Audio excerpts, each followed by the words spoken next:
नमस्कार दोस्तों, आप सभी का आपके अपने चैनल यूपी एग्ज़ाम मंत्रा पे एक बार फिर से स्वागत है। तो दोस्तों, कल से हम लोगों ने एंशियंट हिस्ट्री में जो है पाषाण काल पढ़ना शुरू किया था। कल हमने पाषाण काल की कुछ बेसिक जानकारी देखी थी, जिसमें हमने देखा था कि इतिहास को स्रोतों के आधार पे कितने भागों में बांटा गया है, पुरातात्विक वस्तुएं क्या होती हैं, साक्ष्य क्या होते हैं। और फिर देखा कि पाषाण काल को हमने 3 भागों में बांटा था: पूरा पाषाण काल, मध्य पाषाण काल और नवपाषाण काल। उसके बाद हम लोगों ने देखा था कि कुछ विद्वानों के नाम, जैसे कि जार्गनस थॉमसन, रॉबर्ट ब्रूसफुट और अलेक्जेंडर कनिंघम। तो चलिए, आप लोग कमेंट करके ये बताइए कि हम इन तीनों लोगों को किस लिए याद करते हैं, किस लिए जाना जाता है, यानी कि इनका क्या योगदान रहा है। तो चलिए, उसके आगे से आज का वीडियो शुरू करते हैं। आज हम जो है ये एक चार्ट आप लोगों के लिए बनाए हैं, इससे थोड़ा सा आसानी होगी, क्योंकि आज हम जो पूरा पाषाण काल है, मध्य पाषाण काल और नव पाषाण काल, इसके बारे में जानेंगे, इनकी कुछ विशेषताओं को देखेंगे। ठीक है, तो सबसे पहले हम बिना टाइम वेस्ट किए शुरू करते हैं आपका पूरा पाषाण काल। ठीक है, कल हमने क्या देखा था कि जो आपका पाषाण काल है उसको 3 भागों में बांटा गया है: पूरा पाषाण काल, मध्य पाषाण काल और नव पाषाण काल।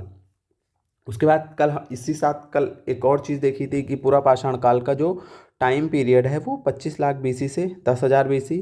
मध्य पाषाण काल का जो टाइम पीरियड है वो 4,000 बीसी, 10,000 बीसी से 4,000 बीसी तक। और नव पाषाण काल का जो टाइम पीरियड है वो क्या, वो 10,000 बीसी से आपको देखने को मिलता है, कहीं कहीं 2,000 बीसी, कहीं कहीं 1,000 बीसी, कहीं कहीं 4,000 बीसी तक लिखा जाता है। इतना आप लोगों को याद रखना है कि हम जब तक मानव पाषाण यानी कि पत्थरों का यूज कर रहा था तो तब तक पाषाण काल था। जब उसने आपके धातुओं की जानकारी कर ली, जैसे कांस्य युगीन सभ्यता आ जाती है, ताम्रकालीन सभ्यता आ जाती है, तांबा कांसा लोहा, इन चीज़ों का यानी कि धातुओं का यूज करना शुरू किया, तो वहाँ से हम पाषाण काल नहीं मानते हैं। तो इसका अलग अलग साक्ष्य अलग अलग जगहों पे मिला है। जैसे सिंधु घाटी सभ्यता पढ़ते हैं तो वहाँ कांस्य युगीन, कांस्य का यूज आदमी कर रहा है भी, और इसी में एक ताम्र युगीन सभ्यता भी आती है। तो इतना आपको रखना है कि 10,000 बीसी से आपका जब आदमी धातुओं का उपयोग करने लगा तब तक जो है आपका नवपाषाण काल था। ठीक है, यहाँ तक। और उसके अच्छा, एक लोग आप लोग यहाँ कंफ्यूज हुए, बीसी क्या है, जो मतलब जिनको नॉलेज है, सही है, ये गाली नहीं है आपकी। ठीक है, बीसी जो होती है एकदम सिंपल वे में समझिए। जैसे देखिए, जैसे जो टाइम होता है, किसी भी चीज़ को जब आप मापते हैं तो एक आधार पे मापा जाता है। तो जो टाइम है, जब जैसे टाइम को हम कैसे जानते हैं कि आज सन 2025 चल रहा है, सन 2026 आने वाला है, इसका क्या मतलब है? इसका मतलब है कि एक हम निश्चित समय ले रहे हैं, एक एक निश्चित पॉइंट ले रहे हैं, जहाँ से आज कितने दिन हो गए हैं, 2025 साल हो चुके हैं, 26वां आने वाला है, यानी कि 2025 साल एक निश्चित काल माने हैं, वहाँ से आज हम 2025 साल तक आगे आ चुके हैं। ठीक है, और ठीक है, तो यहाँ समझिए कि इसी जो निश्चित पॉइंट था, ये पॉइंट जब ईसा मसीह का जन्म हुआ था, ईसा मसीह का जन्म, तो ये जो निश्चित पॉइंट था इसको इसको जीरो मान लिया गया। ये मान लीजिए आपका जीरो है।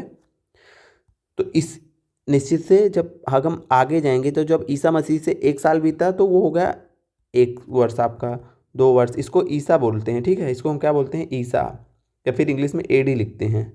ठीक है, ईस्वी जिसे बोलते हैं, 1 ईस्वी, 2, 3, 4, आगे ऐसे ऐसे आज कितने 2025 साल बीत चुके हैं ईसा मसीह के जन्म को। तो जब हम ईसा मसीह के जन्म को एक बिंदु मानते हैं, यानी कि एक सापेक्ष पॉइंट मानते हैं, जहाँ से हम आगे चलते हैं, तो आपकी ईस्वी होती है। ठीक है, ईस्वी होती है जिसको एडी बोला जाता है, और इसके पीछे चलते हैं तो इसे बीसी बोला जाता है, बिफोर क्राइस्ट। बीसी का क्या फुल फॉर्म होता है, बिफोर क्राइस्ट, यानी कि ईसा मसीह के जन्म के पहले। तो जैसे हम बोले कि यहाँ पे आप आए, ये 1 वर्ष है, तो ईसा मसीह के जन्म के 1 वर्ष पूर्व कोई घटना घटी है, उसको क्या लिखा जाएगा, 1 BC, यानी कि ईसा मसीह के जन्म के 1 वर्ष पहले। अच्छा, 100 BC का क्या मतलब है, 100 BC का मतलब है कि ईसा मसीह के जन्म के 100 साल पहले।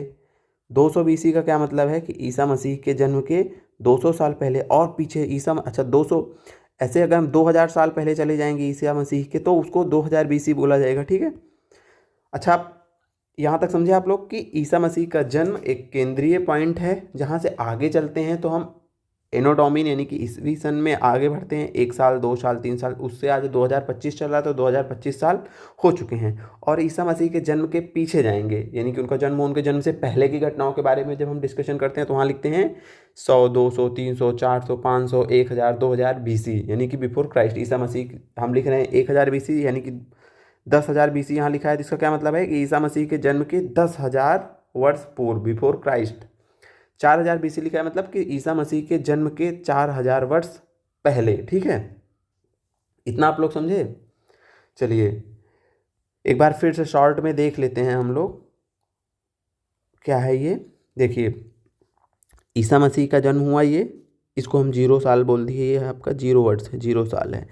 इसके आगे की जो घटनाएं हैं, आगे की जो घटनाएं हैं इनको हम क्या बोलते हैं, और एक इनके पीछे की जो घटनाएं हैं, पीछे की घटनाएं, ये हो गया आपके ईसा मसीह का जन्म, ईसा मसीह का जन्म। ठीक है, इसके आगे जब चलेंगे, इसके बाद ईसा मसीह के जन्म के बाद की जो घटनाएं हैं, ईसा मसीह के जन्म के पहले की जो घटनाएं हैं।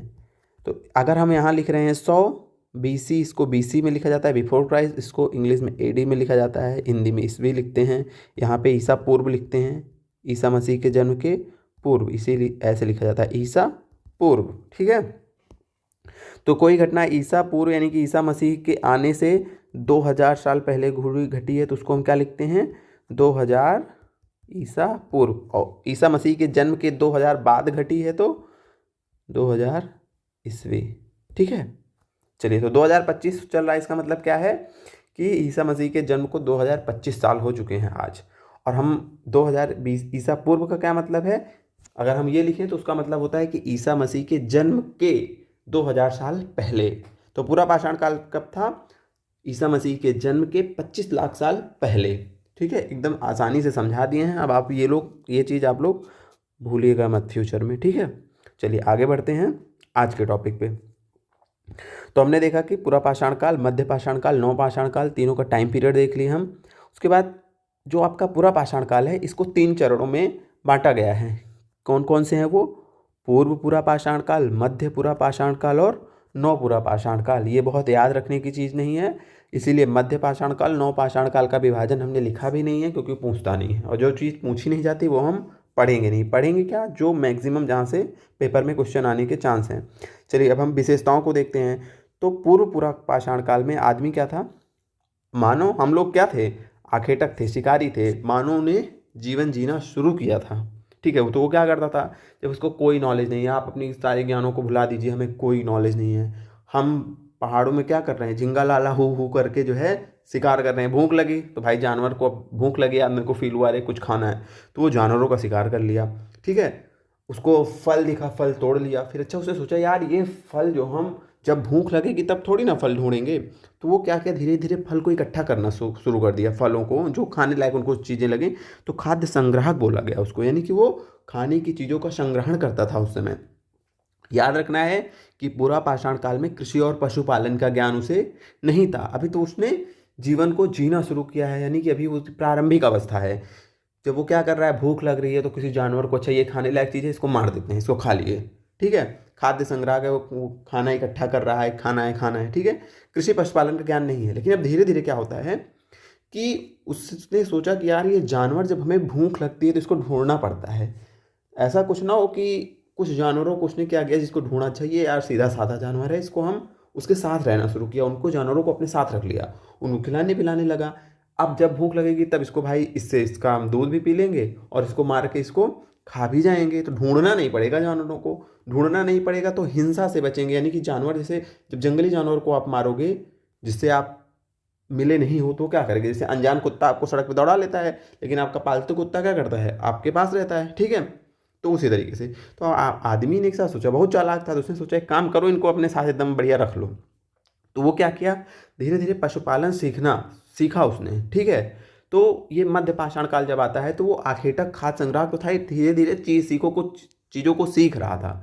तो जो मध्य पाषाण काल था वो बेसिकली संक्रमण का काल था, जब मानव जो है चीज़ों को सीख रहा था, अभी यूज़ नहीं किया शुरू करने, उसे सीख रहा था। जैसे उसने पशुपालन सीखा, कृषि के बारे में से चीज़ों को अब महसूस कर रहा है कि उसके अगल बगल में क्या घटनाएं घट रही हैं, फिर उनसे सीख रहा है। तो ये जो सीखने की प्रक्रिया है, ये नवपाषाण काल में जाते जाते वो सीख जाता है। तो वो कृषि करना, पशुपालन करना सीख जाता है। जैसे फिर से समझिए, जैसे एकदम शुरू में झिंगा लाला हू हू कर रहे हैं, आप भूख लगी, खाना खा ले रहे हैं, क्या खा ले रहे हैं, कंदमूल फल तोड़ तोड़ के जो भी खाने लायक चीज़ें हैं ढूंढ रहे हैं, ये अच्छी चीज़ है, ये बुरी चीज़ है, ये खाने से हम स्वस्थ रहते हैं। कुछ खाओगे नुकसान करने वाली चीज़ रहेगी तो उसको आप दोबारा नहीं खाओगे, तो सीखे कि ये अच्छी चीज़ है, ये अच्छी चीज़ है। फिर उसने देखा कि अच्छा ये बीज है, ये गिरता है, ऐसे बारिश होती है, इसमें अंकुरण हो जाता है, वो सब देख रहा है। तो अब उसने सीख लिया, उसने कुछ बीजों को इकट्ठा करके रख लिया। चलो भाई, अब इसको हम इस विशेष मौसम में ऐसे फेंक देंगे तो यहाँ से ये अन्न उपज आएगा और इसको हम कटाई पिटाई करके इसको संग्रहित कर लेंगे। खेती करना सीख रहा है, जानवरों को पालना सीख रहा है कि जब भूख लगेगी जानवरों को ढूंढना नहीं है, कुछ जानवरों को बढ़िया पालतू बना लो, इनको अपने साथ रखो, खिलाओ पिलाओ, जब भूख लगे तो मार के खा जाओ या तो फिर दूध पियो, जो भी उनका उपयोग कर सके। तो वो क्रमागत रूप में सीखता है। तो जब पूरा पाषाण काल में वो केवल खाद्य संग्राहक है और आखेटक है, मध्य पाषाण काल में सीख रहा है, और जो नव पाषाण काल होता है वहाँ उसे कृषि का ज्ञान हो जाता है, पशुपालन का ज्ञान हो जाता है। अच्छा, जब कृषि और पशुपालन सीखेगा तो उसे एक निश्चित स्थान पे रहना भी पड़ेगा भाई। पशुपालन कहीं एक स्थान पे करेगा, खेती कहीं एक जगह पे करेगा, ऐसा थोड़ी ना है। शुरू में वो कहीं रहता नहीं था, घूमता टहलता रहता था। लेकिन जब नव पाषाण काल आया, उसने कृषि पशुपालन सीखा तो उसके साथ ही उसने एक स्थान पे रहना प्रारंभ किया। अच्छा, जब एक स्थान पे रहेंगे तो कुछ थोड़े थोड़े सामाजिक नियम भी बनने लगे। भाई साथ में रहना है तो कुछ नियमबद्ध तरीके से रहेंगे ना, तो अपने आप एक नियम कानून बढ़ने लगते हैं। तो देख रहे हो कैसे कैसे आदमी जो है चीज़ों को सीख रहा है। ठीक है, आज हम कितना कुछ सीख चुके हैं। कुछ लोग से सोच रहे होंगे फर्जी में सीख लिए, बढ़िया जंगलों में रहते, झिंगा लाला हू करते और बढ़िया टहलते, वहीं ना कोई टेंशन होती, ना पढ़ने की टेंशन होती, ना अभी हम तैयारी कर रहे होते, कोई टेंशन ही नहीं होती। हाँ, हम सीख लिए कि टेंशन अपने जीवन में ला लिए। चलिए कोई बात नहीं, टेंशन नहीं है, आगे देखते हैं। तो हमने विशेषताओं को देख लिया। ठीक है, एक बार फिर से, आखेटक खाद्य संग्राहक था मानव का। पूरा पाषाण काल में उसे कृषि पशुपालन का ज्ञान नहीं था। मध्य पाषाण काल में वो चीज़ों को सीखता है किंतु उनका व्यवहारिक जीवन में उपयोग नहीं कर रहा है। और नव पाषाण काल में वह कृषि पशुपालन करने लगता है और एक अस्थायी जगह पर रहने लगता है तथा समाज में थोड़े थोड़े नियम कानून बनने लगते हैं। ठीक है, आगे देखते हैं औजारों की विशेषता। तो जो पूरा पाषाणकालीन औजार थे वो क्वार्टजाइट के बने हुए थे। ठीक है, क्वार्टजाइट के इसे पतले पतले ब्लेड के रूप में बने थे, ये आपको याद रखना है। ठीक है, पाषाण काल के जो सूक्ष्म पत्थर, पाषाण काल में क्या हुआ, जो छोटे छोटे पत्थरों के जो है औजार बनने लगे थे तो उनको माइक्रोलिथ बोला जाता है। और नौ पाषाण काल में स्लेट के औजार बने थे। ठीक है, इतना ही याद रखना है। उसके बाद ये याद रखना है कि पाषाण काल, पूरा पाषाण काल में मानव ने आग की खोज की। मध्य पाषाण काल में आग का व्यवहारिक उपयोग करना सीखा। और नव पाषाण काल में उसने पहिए, बर्तनों का निर्माण सीखा, कृषि का निर्माण सीखा। उसने चाक जो होता नहीं कुम्हार वाला, पहिया बनाया, पहिए से चाक बनाया, चाक से बर्तन बनाने लगा, खेती करने लगा। तो ये चीज़ें आपको याद रखनी है। इन चीज़ों को, पूरा पाषाण काल के बारे में, वो आखेटक था, खाद्य संग्राहक था, क्वार्टजाइट और शल्क के उसके औजार थे। आग की खोज उसने की पूरा पाषाण काल में, सॉरी मध्य पाषाण काल में। आखेटक खाद्य संग्राहक था, पशुपालन सीख रहा था, खेती सीख रहा था, माइक्रोलिथ यानी सूक्ष्म पत्थर के औजार थे। और आग का व्यवहारिक प्रयोग करना शुरू किया। नवपाषाण काल में कृषि पशुपालन सीखा उसने, बर्तन बनाना सीखा उसने, पहिया का निर्माण कर लिया और स्लेट के जो है पत्थर, इस स्लेट के क्या थे, औजार थे। ठीक है, ये चार्ट आप लोग बना लीजिए और इसको याद कर लीजिए, यहाँ से क्वेश्चंस आते हैं। चलिए अब आगे बढ़ते हैं। आगे अब हम लोग क्या देखेंगे, महत्वपूर्ण स्थलों को देखेंगे। क्या देखेंगे, महत्वपूर्ण स्थलों को देखेंगे। सॉरी गलत लिखा था, महत्वपूर्ण स्थल, महत्वपूर्ण स्थलों को अब देखेंगे हम। तो इसको कालखंड वाइज देखेंगे कि पहले हम पाषाण काल का देख लेंगे, सॉरी पहले पूरा पाषाण काल का देख लेंगे, फिर मध्य पाषाण काल का देखेंगे, फिर नवपाषाण काल का देखेंगे। तो चलिए सबसे पहले हम देखते हैं आपके पूरा पाषाण काल का। पूरा पाषाण काल, पूरा पाषाण काल में आपको कुछ स्थलों के नाम याद रखने हैं जो बहुत महत्वपूर्ण हैं। उसमें सबसे पहला है आपका अतिरमपक्कम, अतिरमपक्कम, यह आपका दूसरा जो स्थान है वो आपका है हथनौरा। और जो तीसरा आपका स्थान है वो है भीमबेटका।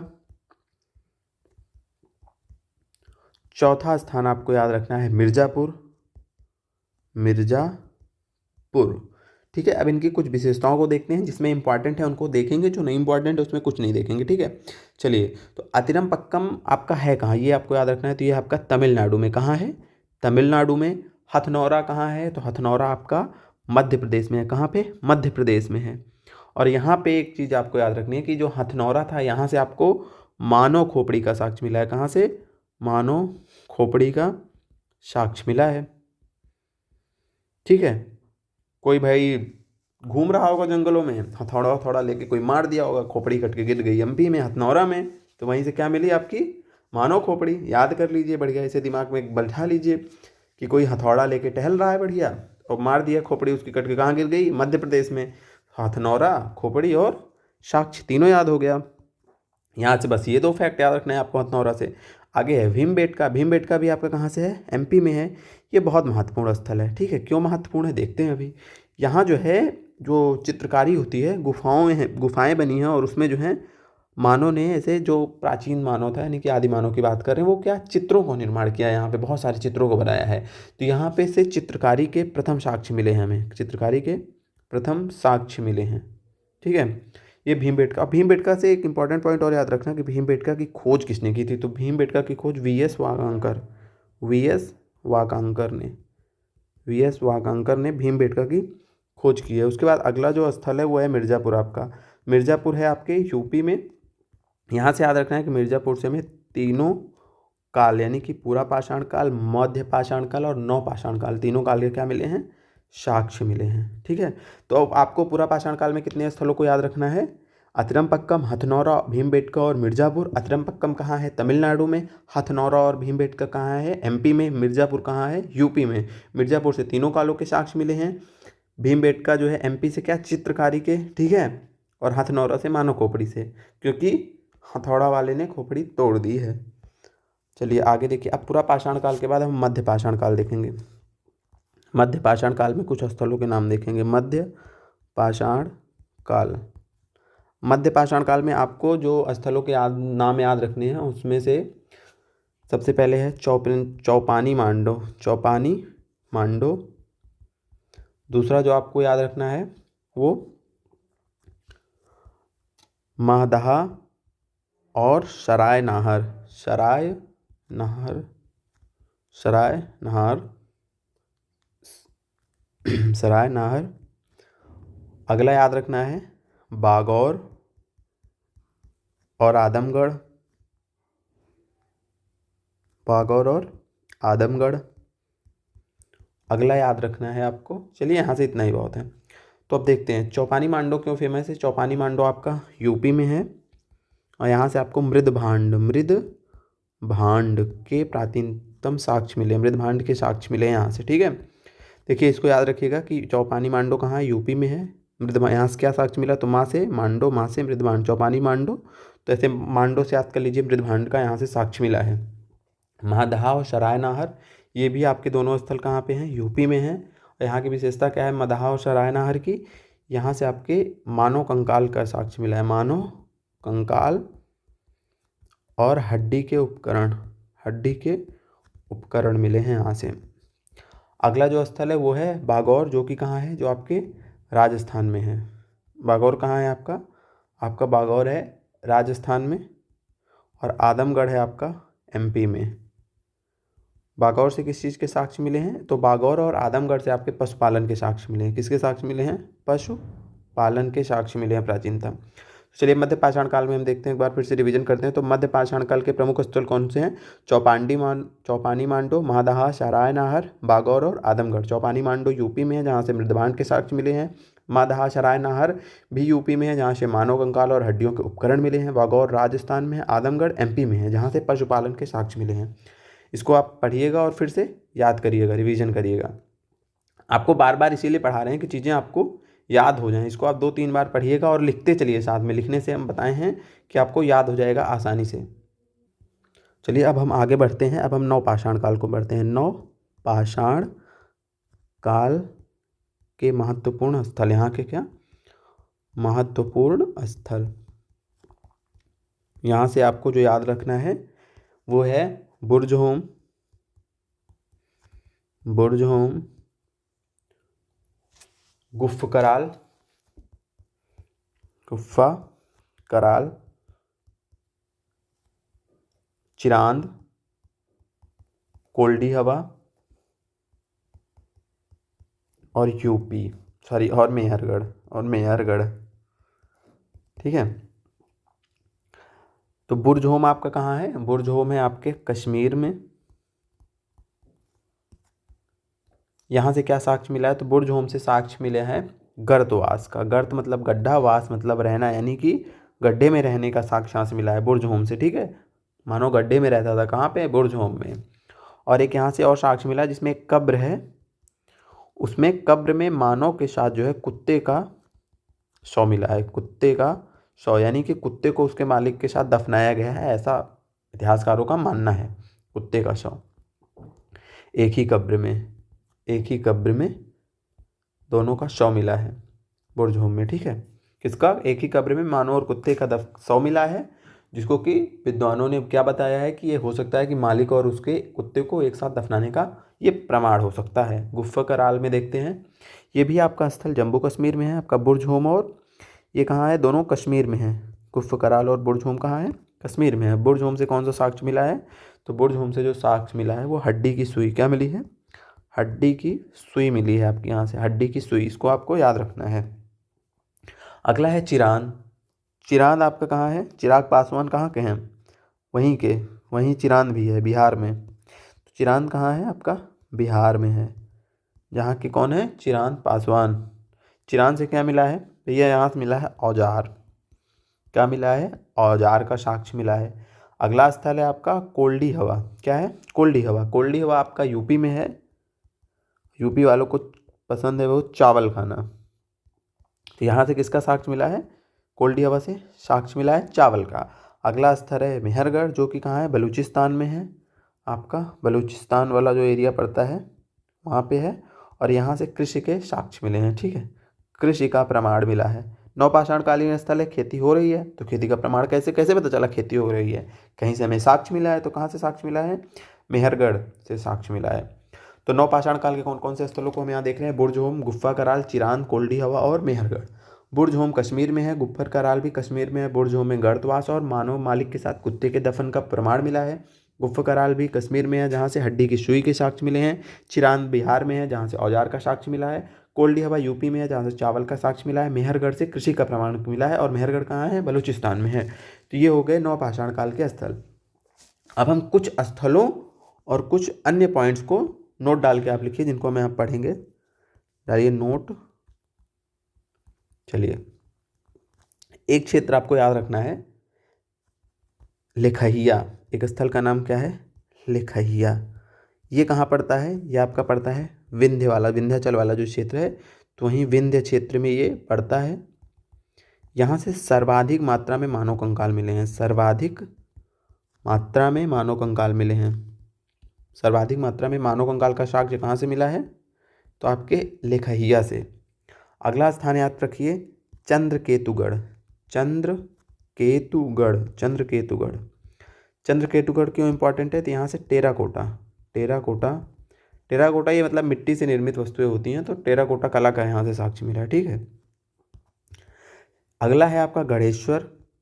गणेश्वर से क्या मिला है? गणेश्वर से याद रखना है आपको, ताम्र कलाकृतियाँ मिली हैं। ताम्र कलाकृतियाँ, तांबे से बनी आकृतियाँ, कलाकृतियाँ। ठीक है, कहाँ से मिली हैं? गणेश्वर से। ये 3 स्थल आपको और याद रखना है।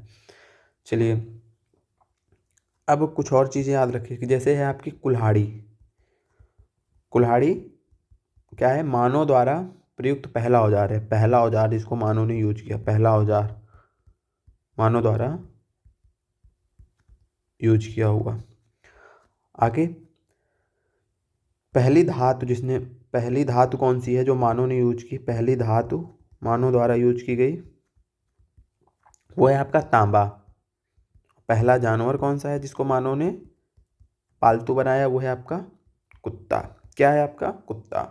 तो इन पॉइंट्स को भी आपको याद रखने हैं। लिखैया, चंद्रकेतुगढ़, गणेश्वर, इन तीनों स्थलों को याद रखना है। पहला औजार कौन सा मानव ने यूज किया? पहली धातु, और पहला जानवर जिसको मानव ने पालतू बनाया। आगे एक पॉइंट आपको और याद रखना है, याद रखिएगा कि एक स्थान है इंदिरा गांधी। इंदिरा, ये पेपर में आया हुआ क्वेश्चन है प्रीवियस ईयर का। इंदिरा गांधी राष्ट्रीय मानव संग्रहालय, मानव संग्रहालय, ये कहाँ है आपका? ये क्वेश्चन पूछता है कि ये है कहाँ। तो ये आपका है भोपाल में। ये आपका कहाँ है? इंदिरा गांधी राष्ट्रीय मानव संग्रहालय कहाँ है? आपके भोपाल में है। चलिए, हाँ, आप कुछ पॉइंट्स अभी आपको और याद रखने हैं जो लिखवा रहे हैं, इन पॉइंट्स को एकदम रट लीजिएगा क्योंकि बहुत इंपॉर्टेंट है। लिखिए कि भारत में मानव का सर्वप्रथम साक्ष्य कहाँ पे मिला? भारत में ये मानव का सर्वप्रथम साक्ष्य कहाँ मिला? सर्वप्रथम साक्ष्य हम आपके साथ लिख रहे हैं, पता है क्यों लिख रहे हैं? इसलिए लिख रहे हैं कि आप भी हमारे साथ लिखिए और आपको साथ में याद होता चला चले। ये पीडीएफ भी हम आपको दे सकते हैं या पहले से लिख के ला के ऐसे करा दें कि हाँ ये है, ये है, ये है, जैसे सब आजकल यूट्यूब पे चल रहा है, उसको कोई मतलब नहीं है। साथ में लिखिए, साथ में पढ़िए, ठीक है। और यहाँ पढ़ाया उन्हीं चीज़ों को जा रहा है जो बहुत इंपॉर्टेंट है। ये बहुत मतलब कई सारी बुक्स से मैंने अपने खुद के नोट्स बनाए थे, कई सारे टेस्ट सीरीज लगाए थे, यहाँ वहाँ से चीज़ों को जो इकट्ठा किया है, बहुत सारे फैक्ट्स हैं अलग अलग, तो ये सब वहाँ पे आपको एक जगह पे मिल रहे हैं। और यूट्यूब पे फ्री में पढ़ाया जा रहा है, इसका मतलब ये नहीं है कि कंटेंट यूजलेस है। तो पढ़िए इसको अच्छे से। तो भारत में मानव का सर्वप्रथम साक्ष्य कहाँ से मिला है? राइटिंग थोड़ा सा सही नहीं है लेकिन हम साथ में बोल रहे हैं तो आप उसको लिखते चलिएगा। भारत में मानव का सर्वप्रथम साक्ष्य कहाँ से मिला है? तो आपको याद रखना है नर्मदा नदी घाटी, नर्मदा नदी घाटी। अगला जो याद रखना है कि कृषि के प्राचीनतम साक्ष्य कहाँ से मिले हैं? कृषि के प्राचीनतम साक्ष्य, एक सेकेंड, थोड़ा सा जुकाम हुआ है तो थोड़ा सा बीच बीच में आवाज़ जा रही होगी, उसके लिए क्षमा चाहते हैं। कृषि के प्राचीनतम साक्ष्य ये कहाँ से मिले हैं? ये आपका मिला है लहुरा देव से, याद रखना है लहुरा देव से। कृषि के प्राचीनतम साक्ष्य कहाँ से मिले हैं?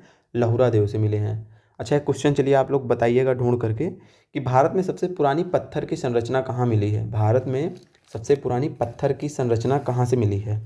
ठीक है, चलिए इसको आप लोग बताइएगा। हाँ, एक पॉइंट और आप लोग याद रखिए, इसको लिख लीजिए। कुछ स्थल हैं जिनके बारे में पूछा गया है ये प्रीवियस ईयर में कि ये स्थल कहाँ हैं, प्रमुख स्थल। ये पूछा गया है कि ये स्टेट कहाँ, किस स्टेट से संबंधित हैं। तो एक है उसमें लिखहिया, पैसरा, बीरभानपुर,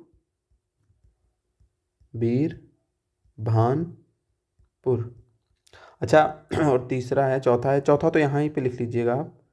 ये यूपी का जहाँ पढ़ रहे थे ना, ये बहुत इंपॉर्टेंट स्थल है, इसको भूल गए थे हम। दमदमा, ठीक है, इसको देख लीजिए। लिखैया आपका बिहार में है, सॉरी लिखैया मिर्ज़ापुर यूपी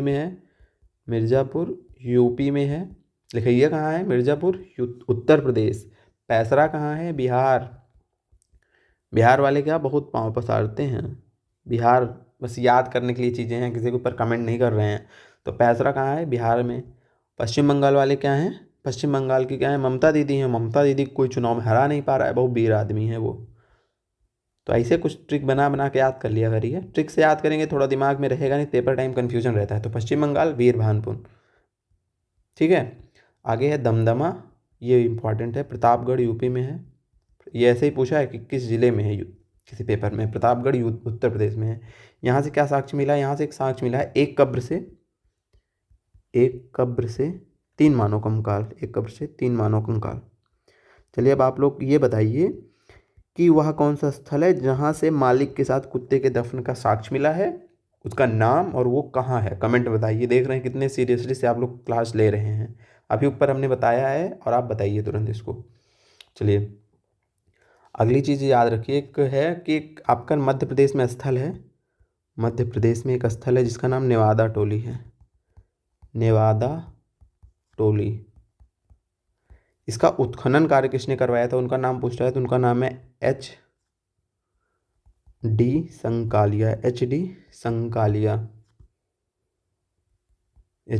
संकालिया ने किसका? नेवादा टोली का उत्खनन कार्य किया है। नेवादा टोली कहाँ है? नेवादा टोली है आपके मध्य प्रदेश में। तो इसी के साथ अब पाषाण काल जो है ख़त्म होता है और पाषाण काल का एक बहुत ही अच्छा कंटेंट आप लोगों को 2 क्लासों के माध्यम से करवा दिया गया है। ये जो है बहुत ही बेहतरीन कंटेंट है, इससे बाहर आपको कुछ नहीं मिलेगा, मतलब बाहर कुछ नहीं मिलेगा, मैक्सिमम पॉसिबिलिटी यही है। क्लास अच्छे से करिए, पहले इतने फैक्ट्स को याद कर लीजिए, उसके बाद कुछ और करिएगा। और कमेंट में बताइए कि आपको ये क्लास कैसी लगी, और अच्छी लगी हो तो सपोर्ट करिए और दोस्तों के साथ शेयर करिए और अपने सिलेबस को पॉइंट टू पॉइंट कवर करते चलिए। तो दोस्तों इसी के साथ इस वीडियो का हम अंत करते हैं और मिलते हैं एक नए वीडियो में। धन्यवाद।